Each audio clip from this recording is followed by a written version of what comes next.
You guys are tuned in to SM Radio. I'm Shannon. Hi, Mark. Who's finally back? Yay! Yeah, thanks for the little vacation. It was nice. I got to kind of relax and get underneath the sun for a little bit, and it was great.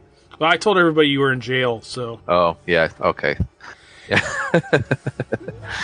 So we are going old school this time around. Which is always the best way to go, I think. Anytime we do a movie outside of the 80s that we hate, I always, for a week, I'm like, damn it, we should just stick to the freaking 80s and just suck it up. And Yeah, I know. But this time we are going back to when we were just teenagers, way back in this would be the late 80s, I guess. I'm trying to remember if I saw this in the 80s or if I probably didn't see it till the 90s. I saw it in the theater in 1989. Stephen King movie. Well, it's not Stephen King movie. The movie adaptation of Stephen King's Pet Sematary. He did write the screenplay for it, though. So he was the one who took his novel and transferred it into a screenplay. Well, I know that if you look at movie posters and things like that, and like some of I think the copy that I have of this movie on VHS, I think it says Stephen King's Pet Sematary on the front of it. Oh, okay. So that's why that's why I kind of threw it out there for a brief second. And I'm like, oh wait, it's not his movie though. And he is in the film briefly as well. Yeah, Stephen King is like what's his face from Hitchcock. No, I was going to say from Marvel Comics, where he's Stan Lee, where he's like... Right. He always has a cameo, it seems like, in at least most of the movies that get made of his work. Or he used to. I shouldn't say he still does, because some of the recent stuff I don't think he's been in. I wonder what's going on with it. I'm actually very fascinated to find out what's going on with that movie, because I always thought that TV version movie was pretty okay. You know how we always talk about reboots and remakes, and some movies need them, some movies don't. Well, I think that TV show of It would be a perfect candidate for a remake. In my opinion, that one would have been better if it was even made for TV again, but it was made like now, like on FX or AMC or something. But Sure. I always thought that was one of the drawbacks to it, was that it was a made-for-TV miniseries. Yeah. So it was really, edited and, not gory and not nearly as brutal as it should have been. Yeah, I think you're right. It was very tame. It had that very 80s TV kind of vibe to it as well. So, but yeah.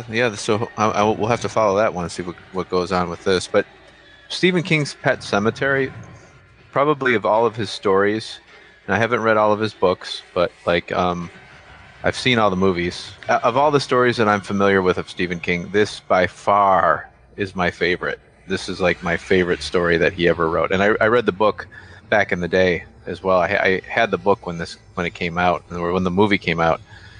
This to me is like probably his best story. I would say to me this is his best from book to movie. Okay. Version. My favorite Stephen King story is actually Bag of Bones. Oh, okay. For if any of those folks who are familiar with Stephen King's work, and actually I'm still a avid Stephen King reader. I am reading his latest book right now, actually, called Final Watch. Okay. Which is part of the Mr. Mercedes trilogy.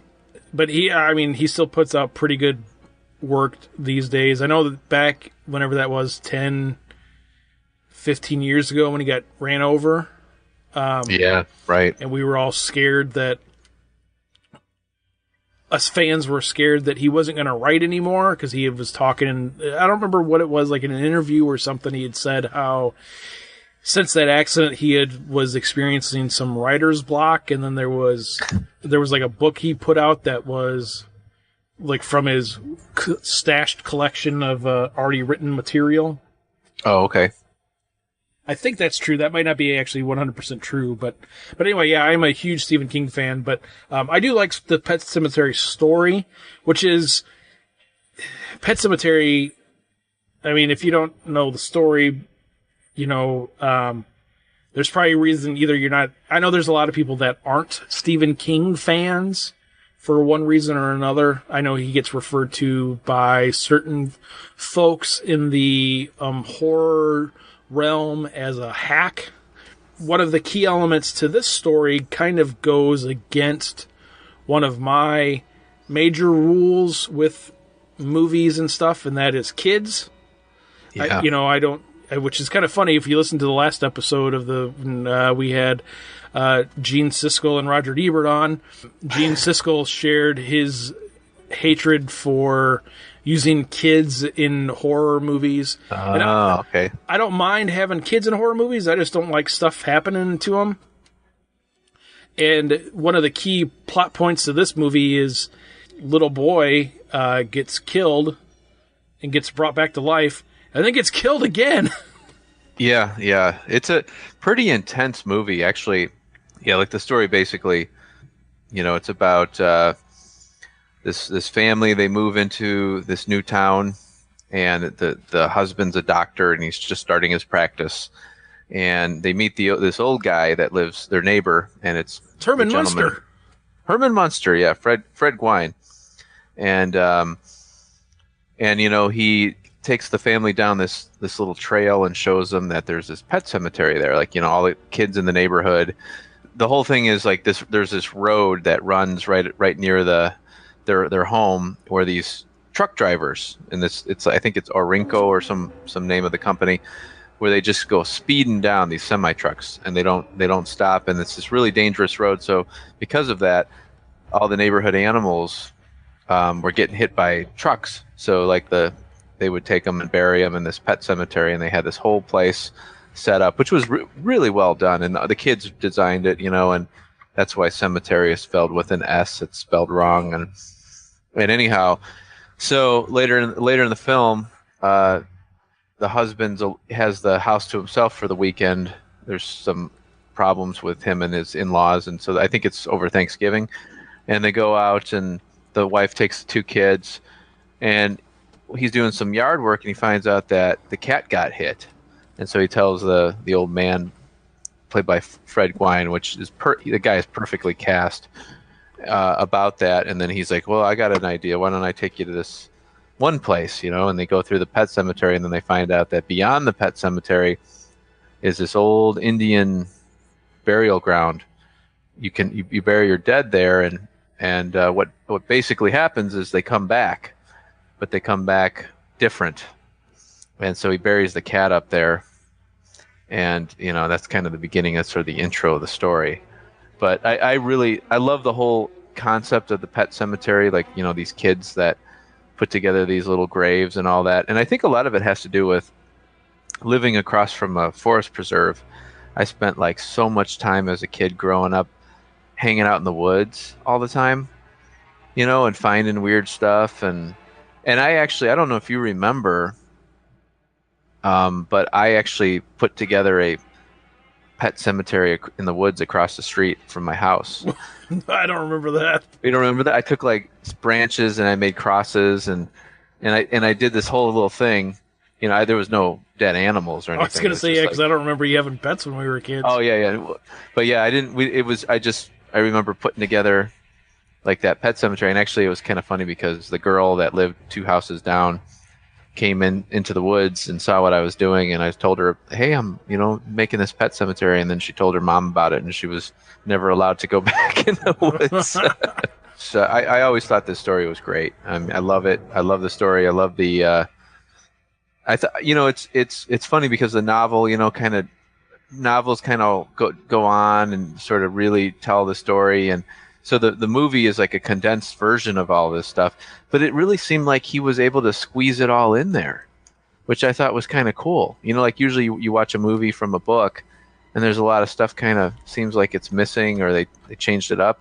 They really just jammed it all in, and it really worked. I watched this a couple of times recently, and for this movie being 27 years old, it Oh gosh, really that's crazy. holds up really well. So I mean, we were just talking about not too long ago about remakes and stuff a little bit, and this is one of those movies that doesn't need to get remade yet. I mean, there might become a time where, it does get outdated and things like that. Yeah, the movie holds up really well.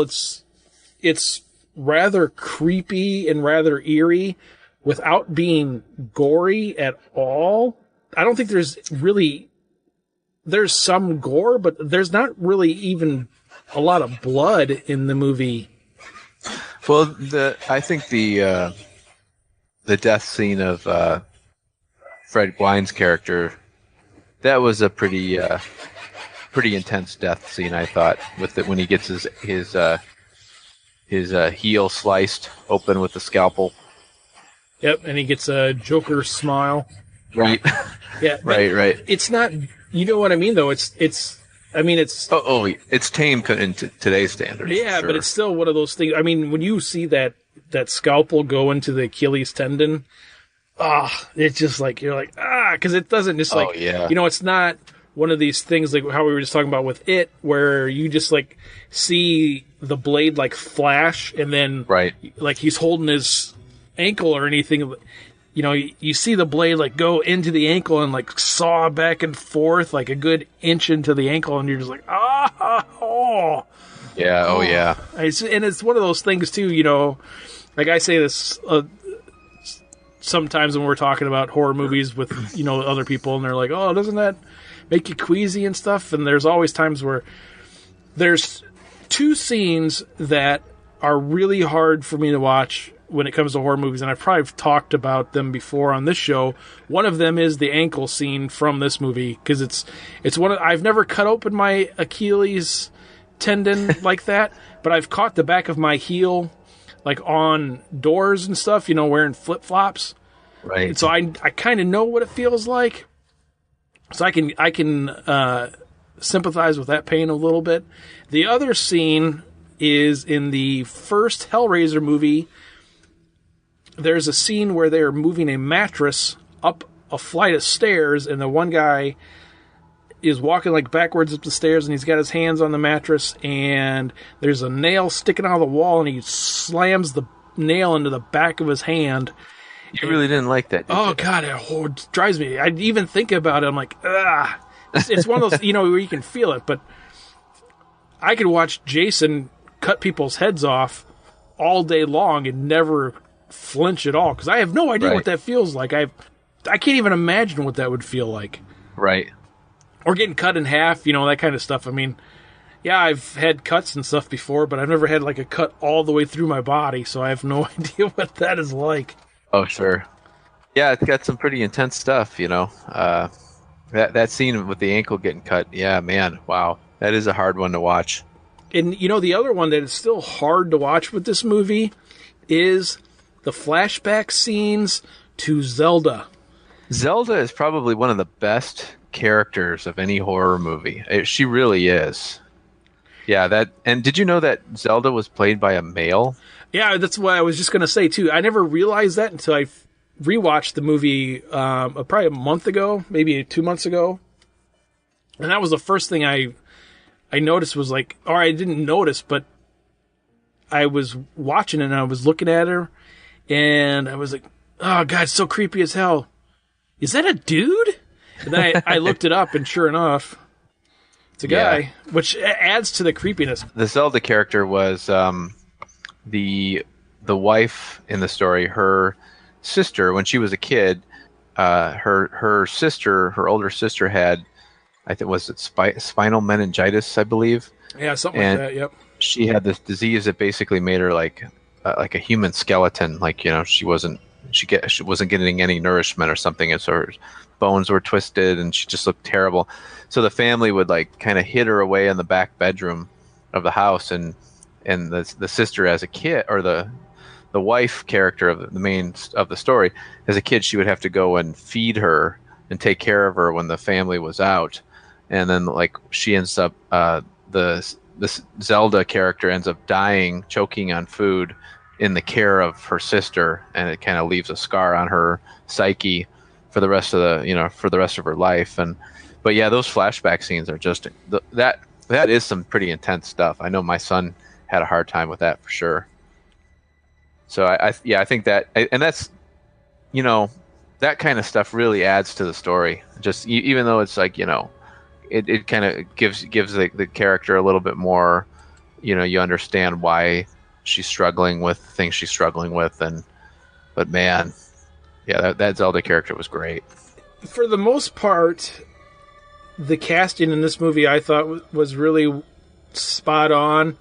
One of the characters that we haven't really touched on yet is the hiker or jogger or whoever it is that was killed and is like visiting not haunting them, but kind of like visiting the different characters in the movie, giving them advice, if you will. Yeah, he's like the harbinger of the film. Yeah, Pascal is his name. Yeah. And, that character was played really well. Herman Munster's character was played really well. The dad, I thought, was pretty good. The two kids in the movie were pretty good. The only main character of the movie that I didn't like was the mom. You didn't like the mom? No, and I don't know why. It's not that I didn't like her. She didn't really do anything for me. I don't know. Yeah, I get what you're saying. I think she played the character well, though. I mean, they didn't give her a whole lot to play off of, but like I would agree with you. The Judd character, Fred. Oh, he's great. Was perfect, which is, for a lot of people in the late 80s when they first saw this, I'm sure a lot of people had that same reaction, like, is that Herman Munster? Oh, yeah. So it was one of those things where it was probably, they were kind of put off maybe at first. The kid who played the Gage character, the little boy who gets killed, that kid was perfect too, even though, he was like 3 or whatever. Yeah, he did a great job with that. I remember reading the book. That character, and as you all probably know by now, well, his son ends up getting run over by a truck, and then the father, out of complete grief, decides to go try the Pet Sematary because the cat came back. So I'm going to try to bring my son back, and he brings his son back. But the reality of that story is, that kid is like 2 years old, maybe 3. Well, he's less than 3. He's got to be like between 2 and 3. He's wearing diapers, and it's like that's your main villain is like a toddler. That's so weird when you think about it, but it's very. I remember when I read the book, I didn't realize, in my head, it didn't I wasn't thinking that the kid was that little. And then when I saw the movie, I'm like, oh wow, yeah, he's really little, and but it works. I think he did a good job. Yeah, he totally did a good job. There are times though you can tell that they're using a puppet, which I thought was kind of funny. When he comes back and he's he's got that little kid voice. Oh yeah, and he's like, I want to come and play, and and he's talking on the phone and with his dad, Oh yeah. It's creepy. Yeah, and then even today, just is one of these things where you watch it and you're just like, whoa, that's such a good movie. Oh yeah. I would definitely give this one a big, big, big thumbs up. I think this is Stephen King. This is Stephen King at his best. Really. I think that it just, to me, I like a lot of his stuff, but this one for me, just, I don't know. This story really resonated. I give this one a huge thumbs up as well. And when I saw this movie, I was in the 6th grade. It was right towards the end of the school year. I remember it vividly. And it was also the exact same day that I saw the Texas Chainsaw Massacre for the first time. Really? And I know we're not going there, but I'll just toss this out there. From my recollection, I would highly recommend you do not go and even bother with the sequel. It looks like there was talk of a remake back in 2011 and then again in 2013. Nothing since. So I'm assuming, as with everything else, whether it's sacred or not, this movie will get remade at some point, because it always seems like Hollywood is out of ideas, and then they come out with a new, fresh movie, and we're like, holy crap! Oh yeah, yeah. Actually, the last I heard about the remake was it was kind of around the time of the big Twilight phase. Everybody was into that, you know, the teeny bop thing, and they were going to do the film, but do it from the eyes and the perspective of the daughter of the movie, and they were probably going to lift her up probably closer into her teens. So it was going to be more of a teeny bop kind of horror flick, you know. That sounds like a horrible idea, since she's not really in the story at all. Yeah, I agree.